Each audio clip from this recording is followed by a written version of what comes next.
કેમ છો વિદ્યાર્થી મિત્રો, હું છું આપનો હર્ષિલ પટેલ ને આજે ટોપિક લઈને આવ્યો છું કે ધોરણ 10 પછી ડિપ્લોમા કરવું જોઈએ કે 11-12 કરવું જોઈએ.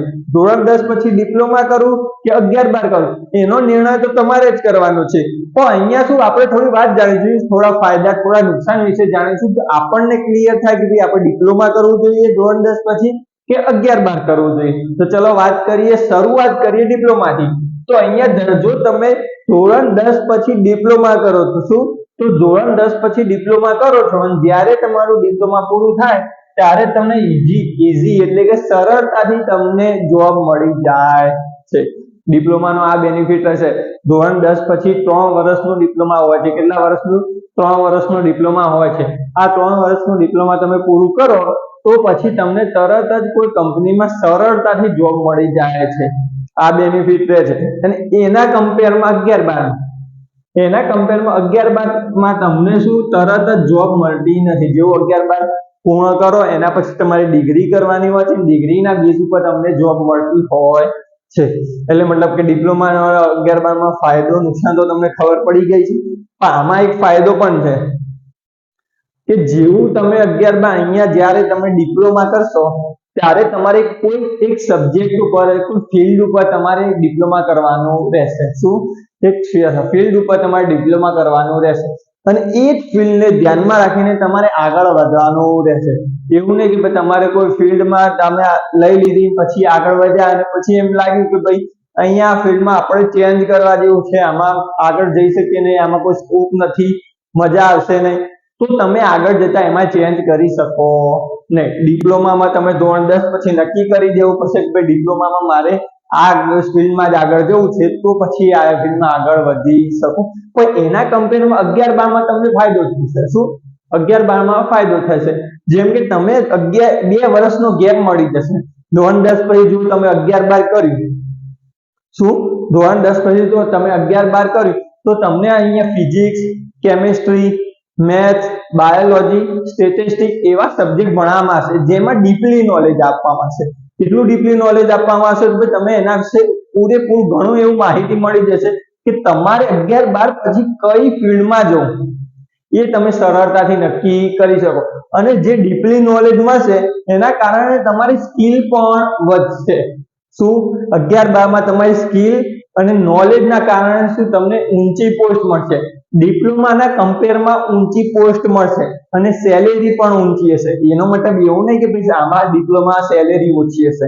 ડિપ્લોમામાં પણ ડિપ્લોમા કર્યા પછી કોઈ ડિગ્રી કરો ને એના કોઈ જોબમાં જાઓ તો એમાં સેલેરી સારી એવી છે, પણ ડિપ્લોમાના કમ્પેરમાં ઊંચી પોસ્ટ અને ઊંચી સેલેરી મળશે. આ વસ્તુ તમને કોન્સેપ્ટમાં ક્લિયર થઈ ગઈ છે. ચલો હવે વાત કરીએ કે ટેકનિકલ અને પ્રેક્ટિકલ નોલેજ. શું? ટેકનિકલ અને પ્રેક્ટિકલ નોલેજ. ડિપ્લોમામાં તમને ટેકનિકલ અને પ્રેક્ટિકલ નોલેજ સાથે સમજાવવામાં આવશે.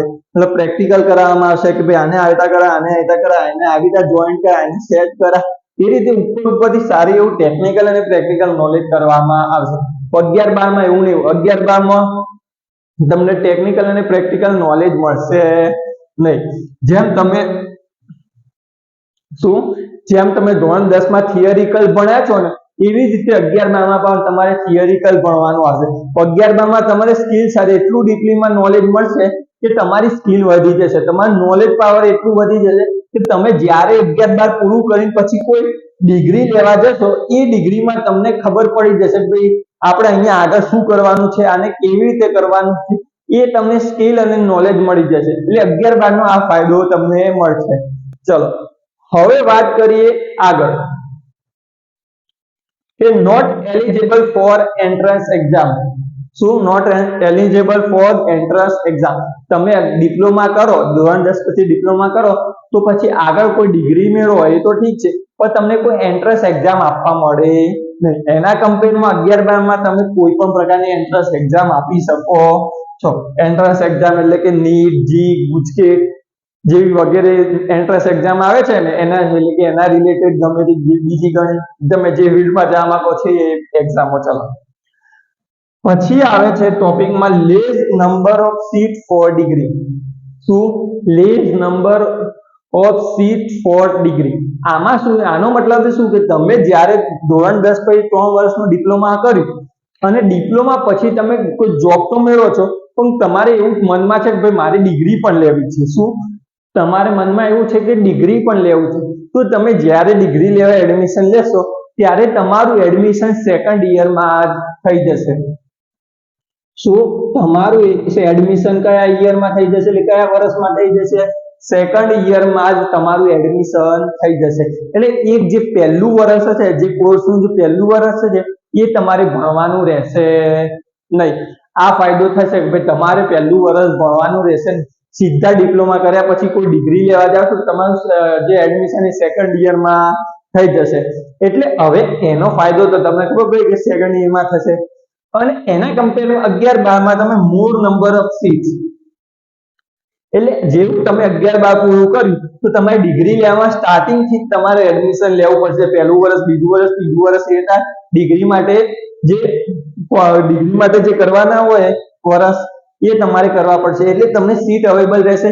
સારી ઊંચી યુનિવર્સિટીમાં પણ તમારે એડમિશન મળી જશે. પણ એના કમ્પેરમાં ડિપ્લોમામાં શું થશે ખબર છે કે તમારે એડમિશન હવે સેકન્ડ યરમાં લેવાનું છે, બરાબર?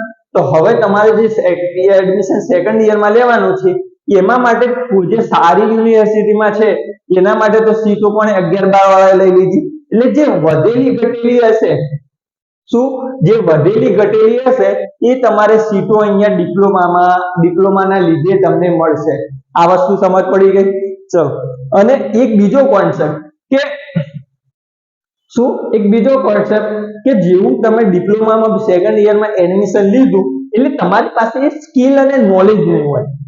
જે ડિગ્રી કરવા માટે જે સ્કિલ અને નોલેજ જોઈએ છે એ પૂરેપૂરી હોય ને, કારણ કે તમે તો સેકન્ડ યરમાં એડમિશન લીધું છે અને જે ફર્સ્ટ યરનું જે સ્કિલ અને નોલેજ જોઈએ છે એ તો તમે લીધું જ નથી. એના કારણે શું સેકન્ડ યરમાં એટીકેટી આવવાનું પ્રમાણ વધી જાય છે.